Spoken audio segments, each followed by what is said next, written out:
আমরা ষষ্ঠ শ্রেণীর তৃতীয় পর্যায়ক্রমিক মূল্যায়নে পরিবেশ ও বিজ্ঞানের 18 নম্বর স্কুলের প্রশ্নের উত্তরগুলো আলোচনা করব। একের আইতে আছে স্ক্রুয়ের গায়ে যে ধাতব প্যাঁচ থাকে তাকে হলো নতদল। 2 সবচেয়ে বুদ্ধিমান পিঁপড়ে হলো কালো পিঁপড়ে। 3 আমাদের প্রতিদিনের কাজের জন্য দরকারি শক্তি আমরা পাই খাদ্য খেতে। 4 প্রতিটা ট্রপিক লেভেলে গৃহীত শক্তির 10% জীবদের দেহ গঠনে কাজে লাগে। 5 এসআইতে বলের একক নিউটন। 6 মৌমাছির নাচের ভাষা আবিষ্কার করেন কার্ল ফন ফ্রিস।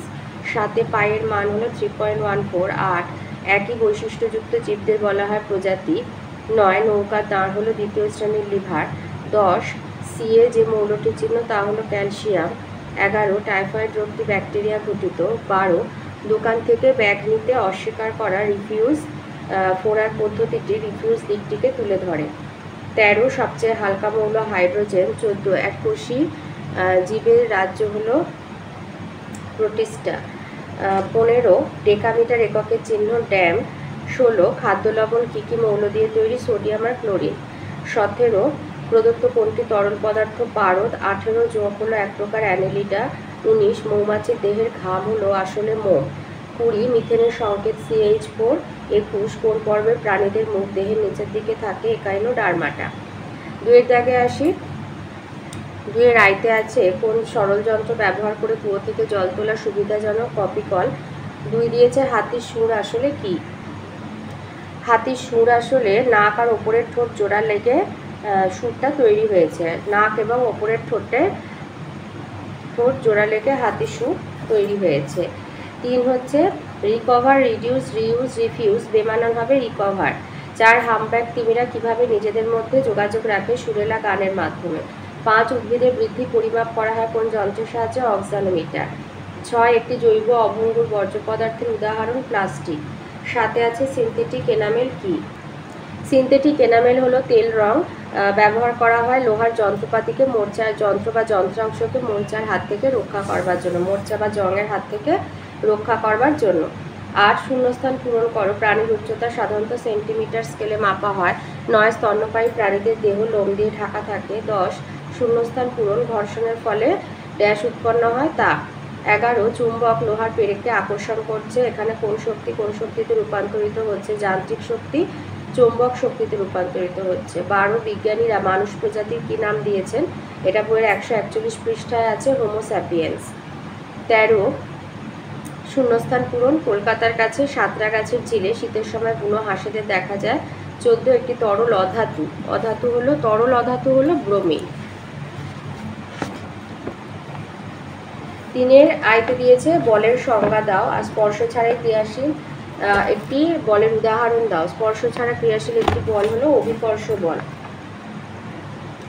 বল কাকে বলে? এটা লিখবে যে বাইরে থেকে প্রযুক্ত যে কারণের ফলে স্থির বস্তু সচল হয় বা সচল বস্তু স্থির হয় বা গতিশীল বস্তু বেগের মান ও দিক পরিবর্তিত হয় অথবা কোনো বস্তুর আকৃতি বা আয়তনের পরিবর্তন হয়, সেই কারণকে বল বলে। 2 দিয়েছে লিন্ডেম্যানের 10% সূত্রটি লেখো। লিন্ডেম্যানের 10% সূত্র হচ্ছে প্রতিটি ট্রপিক লেভেলে গৃহীত শক্তির প্রায় 10% ওই পুষ্টি স্তরে জীবদের দেহ গঠনের কাজে লাগে, যা পরবর্তী ট্রপিক লেভেলে জীবেরা গ্রহণ করতে পারে। 3-এ দিয়েছে একটি দ্বিতীয় শ্রেণীর লিভারের রেখাচিত্র অঙ্কন করো। এই ছবিটা আঁকবে এবং যেখানে যা আছে সেইভাবে লিখে দেবে। 4-এ বলেছে শিকার ধরার জন্য বাঘের দেহের বিভিন্ন অঙ্গের গঠন কিভাবে সাহায্য করে তা লেখো।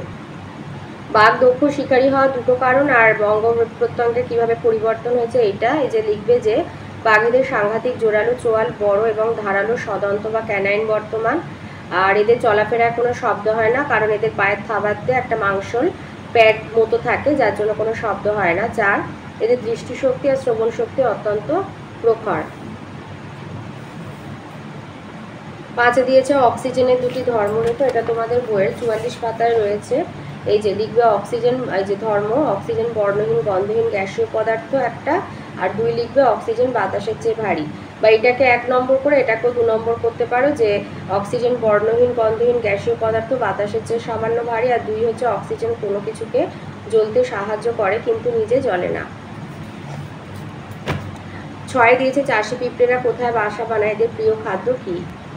চাষি পিঁপড়েদের প্রিয় খাদ্য হচ্ছে সাদা রঙের ছত্রাক। আর কোথায় বাসা বানায়? এই যে চাষি পিঁপড়েরা মাটিতে গর্ত করে বাসা বানায়। ওই বাসাতে কাটা পাতা এনে জমায়। পাতা পচে গেলে ওই পাতার উপর এক বিশেষ ধরনের সাদা রঙের ছত্রাক জন্মায়, আর চাষি পিঁপড়েরা তাদের প্রিয় খাদ্য সংগ্রহ করে। তাহলে আমাদের এখানে প্রশ্ন, চাষি পিঁপড়েরা কোথায় বাসা বানায়? মাটিতে গর্ত করেই বাসা বানায়। সাথে আছে পার্থক্য লেখো জৈব ভঙ্গুর আর জৈব অভঙ্গুর বর্জ্য পদার্থ। ভঙ্গুর আর অভঙ্গুর বর্জ্য পদার্থ। ভঙ্গুর হচ্ছে এই প্রকার বর্জ্য পদার্থ অল্প কিছুদিনের মধ্যেই মাটিতে মিশে যায়, এগুলি প্রধানত জীবজাত বর্জ্য পদার্থ। আর অভঙ্গুর হচ্ছে এই প্রকার বর্জ্য পদার্থ দীর্ঘদিন মাটিতে অপরিবর্তিত রূপে পড়ে থাকে, এগুলি প্রধানত অজীবজাত বর্জ্য পদার্থ। বিয়োজকের সঙ্গে সম্পর্ক, জৈব ভঙ্গুর এদের মাটির উপরে থাকা বিভিন্ন বিয়োজক যেমন ব্যাকটেরিয়া, ছত্রাক প্রভৃতি ক্রিয়া করে এবং এদের পচন ঘটায়। অভঙ্গুর যে সমস্ত বর্জ্য পদার্থ তাদের উপরে বিয়োজকরা ক্রিয়া করতে পারে না। ভঙ্গুর বর্জ্য পদার্থ জটিল অবস্থা থেকে বিয়োজনের মাধ্যমে সরল অবস্থায় পৌঁছায়, আর অভঙ্গুরগুলো অপরিবর্তিত থাকে। ভঙ্গুর বর্জ্য পদার্থের উদাহরণ ফল ও সবজির খোসা, পচা শাক পাতা, খড় ঘাস। আর অভঙ্গুর হচ্ছে প্লাস্টিক, টিভি, কম্পিউটারের ভাঙা ক্যাবিনেট, নষ্ট হওয়া টায়ার, কাঁচের শিশি প্রভৃতি। 8 দিয়েছে গুপ্তবীজী উদ্ভিদ কয় প্রকারের ও কি কি, প্রত্যেক প্রকারের উদাহরণ দাও। এই যে গুপ্তবীজী উদ্ভিদ দু রকমের হয়, একবীজপত্রী বা মনোকটিলিডন আর দ্বিবীজপত্রী বা ডাইকটিলিডন। একবীজপত্রীর উদাহরণ ভুট্টা গাছ, আর দ্বিবীজপত্রী হলো মটর গাছ। শুধু গুপ্তবীজী বলেছে এখানে, কিন্তু গুপ্তবীজী উদ্ভিদ কয় প্রকারের হয়? 2 প্রকারের হয়। কি কি? একবীজপত্রী আর দ্বিবীজপত্রী। একবীজপত্রীর উদাহরণ ভুট্টা গাছ, দ্বিবীজপত্রীর উদাহরণ মটর গাছ। ওইটুখানি দিলেই হয়ে যাবে। 9 বলেছে সি হর্স কিভাবে বংশ বৃদ্ধি করে। লিখবে এই উত্তরটা লিখবে যে ডিম ফুটে বেরোনো শিশু সি হর্সকে বাবা ও মা সি হর্স কীভাবে রক্ষা করে আর ওরা বংশবৃদ্ধি কিভাবে করে, ওই একই উত্তর। এই যে সমুদ্রে বসবাসকারী সি হর্স হলো এক প্রকারের অস্থিযুক্ত মাছ। বাবা সি হর্সের লেজের কাছে একটা বিশেষ থলি থাকে, মা সি হর্স ওই থলির মধ্যে ডিম তুলে রাখে। বাবা সি হর্স দিনরাত ডিমগুলিকে পাহারা দেয়। বাবার দেহের ওই থলির মধ্যে ডিম ফুটে বাচ্চা সি হর্স জন্মায় এবং আস্তে আস্তে বড় হয়ে ওঠে। 4 দাগে আসি। 4 আয়তে বলেছে কেলাসান কি আর এটি কি কাজে ব্যবহার করা হয়। কেলাসান কি, এই উত্তরটা লিখবে যে উচ্চ উষ্ণতার সম্পৃক্ত দ্রবণকে ধীরে ধীরে ঠান্ডা করলে কিছু পরিমাণ দ্রাবণ নির্দিষ্ট জ্যামিতিক আকৃতিতে অর্থাৎ কেলাসাকারে পাত্রের তলদেশে জমতে থাকে, এই পদ্ধতিকে কেলাসান বলে। আর কি কাজে ব্যবহার করা হয়? কোনো পদার্থে সম্পৃক্ত জলীয় দ্রবণ থেকে অর্থাৎ কোনো কঠিন পদার্থ তরল দ্রাবকে সম্পূর্ণ দ্রবীভূত হয়ে গেলে সেই দ্রবণ থেকে পুনরায় কঠিন দ্রাব্য অবিশুদ্ধ অবস্থায় ফিরে পেতে হলে কেলাসান পদ্ধতি ব্যবহার করা হয়। যেমন হচ্ছে আখের রস থেকে চিনির কেলাস প্রস্তুত করা হয়, সমুদ্র জল থেকে খাদ্য লবণ তৈরি করা হয়, ওষুধ শিল্পে পদার্থের বিশুদ্ধীকরণে আর পৃথকীকরণে এই পদ্ধতি ব্যবহৃত হয়।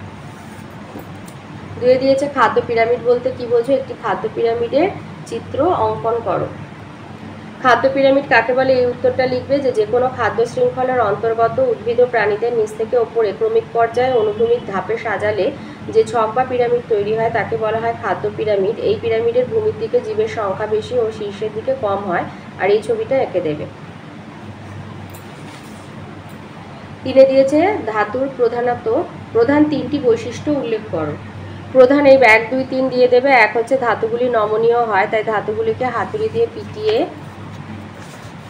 পাতলা পাতে পরিণত করা যায়। সোনা রূপার নমনীয়তা সবচেয়ে বেশি, তামা আর অ্যালুমিনিয়াম ধাতুর নমনীয়তা খুব বেশি। 2 হচ্ছে ধাতুগুলি প্রসারণশীল হয়, সেই জন্যই সোনা, রূপা, তামা প্রভৃতি ধাতুর লম্বা সরু তার তৈরি করা যায় যা বিভিন্ন কাজে ব্যবহৃত হয়। 3 ধাতুগুলি তাপ ও তড়িতে সুপরিবাহী, ধাতুগুলি সহজে তাপ পরিবহন করে বলেই রান্নার বাসন ধাতু নির্মিত হয়। রূপোর তাপ পরিবাহিতা সবচেয়ে বেশি আর লেড ধাতুর তাপ পরিবাহিতা সবচেয়ে কম। অন্যান্য ধাতুর মধ্যে তামা আর অ্যালুমিনিয়াম সহজে তড়িৎ পরিবহন করে, তাই তড়িৎবাহী তার এই ধাতু দুটির দ্বারাই তৈরি করা হয়। 4 দিয়েছে পৃথিবীতে প্রয়োজনীয় সব রকম শক্তির উৎস হলো সূর্য, উক্তিটি ছকের সাহায্যে ব্যাখ্যা করো। এই ছকটা আঁকতে হবে আর ব্যাখ্যা করতে বলেছে, তো এটা লিখবে যে পৃথিবীতে সব শক্তি প্রত্যক্ষ বা পরোক্ষভাবে সূর্য থেকে আসে। যেমন 1 হচ্ছে সূর্যের আলো আর অন্যান্য উপাদানের সাহায্যে সবুজ উদ্ভিদ খাদ্য তৈরি করে। এই খাদ্যের মধ্যে সৌরশক্তি রাসায়নিক শক্তি বা স্থিতিশক্তি রূপে জমা থাকে। প্রাণীরা এই খাদ্য গ্রহণ করে জীবন ধারণে প্রয়োজনীয় শক্তি পায়।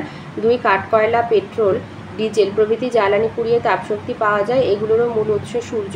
বহু কোটি বছর ধরে মাটির নিচে চাপা পড়ে থাকা উদ্ভিদ ও প্রাণীদেহ যথাক্রমে কয়লা ও খনিজ তেল ও প্রাকৃতিক গ্যাসে রূপান্তরিত হয়। কয়লা পুড়িয়েই আমরা শক্তি পাই। 3 হচ্ছে সূর্যের তাপে জলাশয়, নদী, সমুদ্রের জল বাষ্পীভূত হয়ে মেঘের সৃষ্টি করে। মেঘ থেকে যে বৃষ্টিপাত হয় সেই জলস্রোতকে কাজে লাগিয়ে টারবাইন ঘুরিয়ে জলবিদ্যুৎ উৎপাদন করা হয়। 4. পৃথিবীর সব জায়গায় সূর্য থেকে সমান তাপ পায় না বলে বায়ুপ্রবাহের সৃষ্টি হয়।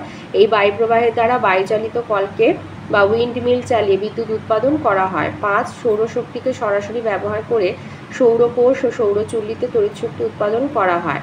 সুতরাং দেখা যাচ্ছে পৃথিবীতে প্রয়োজনীয় সব শক্তির উৎস হলো সূর্য।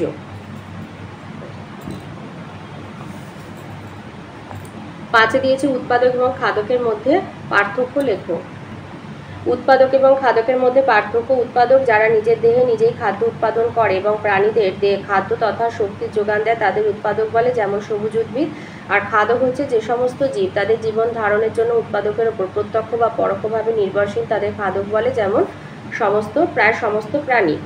উৎপাদক সৌরশক্তিকে সরাসরি নিজের দেহে আবদ্ধ করতে সক্ষম, আর খাদক হচ্ছে দু একটি নিম্ন শ্রেণীর প্রাণী ছাড়া খাদকগুলির অধিকাংশেরই এই ক্ষমতা নেই। উৎপাদকের কোনো প্রকারভেদ নেই, খাদকের প্রকারভেদ বর্তমান, যেমন প্রথম শ্রেণীর খাদক, দ্বিতীয় শ্রেণীর খাদক, তৃতীয় শ্রেণীর খাদক। 6 দিয়েছে অভিকর্ষ বলের আরেক নাম কি। অভিকর্ষ বলের আরেক নাম হলো ওজন। আর পৃথিবীতে সমস্ত খাদ্যের উৎস হলো সূর্য, আর খাদ্যের মধ্যে সৌরশক্তি রাসায়নিক শক্তিরূপে জমা থাকে। 7 দিয়েছে তোমার এলাকায় মশার উপদ্রব বেড়ে গেছে, তুমিও তোমার বন্ধুরা মিলে কিভাবে মশার সংখ্যা বৃদ্ধিকে নিয়ন্ত্রণ করবে। এই উত্তরটা লিখবে যে মশা নিয়ন্ত্রণে নিম্নলিখিত উপায়গুলি মেনে চলা উচিত। 1 হচ্ছে মশা জমা জলে ডিম পাড়ে বলে প্রথমেই বাড়ির চারপাশে কোথাও জল জমতে দেওয়া উচিত নয়। 2 বাড়ির চারপাশে নর্দমাতে নিয়মিত ব্লিচিং পাউডার বা কেরোসিন তেল ছড়ানো দরকার। 3 গ্রামে ছোটোখাটো বদ্ধ জলাশয় মশা লার্ভাভুক মাছ যেমন গাপ্পি, তেলাপিয়া, গ্যাম্বুসিয়া, প্যানচাক্স প্রভৃতি চাষ করা যেতে পারে। আর সব থেকে বড় 4 নম্বর দিয়ে দেবে যে রাত্রিবেলা বা প্রয়োজনে দিনের বেলা মশারি টাঙিয়ে বা খাটিয়ে শোয়া উচিত। ওটা মশার সংখ্যা বৃদ্ধিকে নিয়ন্ত্রণের জন্য, মশারি না বললেও হবে। 8 বলেছে তিমির সারসঙ্গের নাম কি। তিমির সারসঙ্গের নাম ফুসফুস। আর বলেছে তিমি জলের নিচ থেকে ওপরে ভেসে উঠলে সাদা ফোয়ারা দেখা যায় কেন। এই উত্তরটা লিখবে যে তিমি জলে বাস করে, জলের উপরে ভেসে উঠে তিমি শ্বাস নেয়। তিমি একসঙ্গে অনেকটা বাতাস টেনে নেয় ও অনেকটা বাতাস ছেড়ে দেয়। তিমির মাথায় থাকা ব্লোহোল নামক ছিদ্রের সাহায্যে তিমি খুব জোরে নিঃশ্বাস বায়ু ত্যাগ করে। এই বর্জিত বায়ু অত্যন্ত গরম থাকে বলে আশেপাশের বাতাসের জলকণাগুলো জলীয় বাষ্পে পরিণত হয়। সুতরাং তিমির জলে ভেসে উঠে নিঃশ্বাস ত্যাগের সময় এই কারণে প্রায় 10 থেকে 20 ফুট বা কখনো কখনো 40 ফুট উঁচু জলীয় বাষ্পের ফোয়ারা চোখে পড়ে। 9 দিয়েছে একটি গ্যাসীয়, তরল আর কঠিন বর্জ্য পদার্থের উদাহরণ দাও। কঠিন হচ্ছে প্লাস্টিকের বোতল, গ্যাসীয় হচ্ছে কলকারখানা থেকে নির্গত ধোঁয়া, আর তরল হচ্ছে পয় প্রণালীর জল মানে ড্রেনের জল যেটা।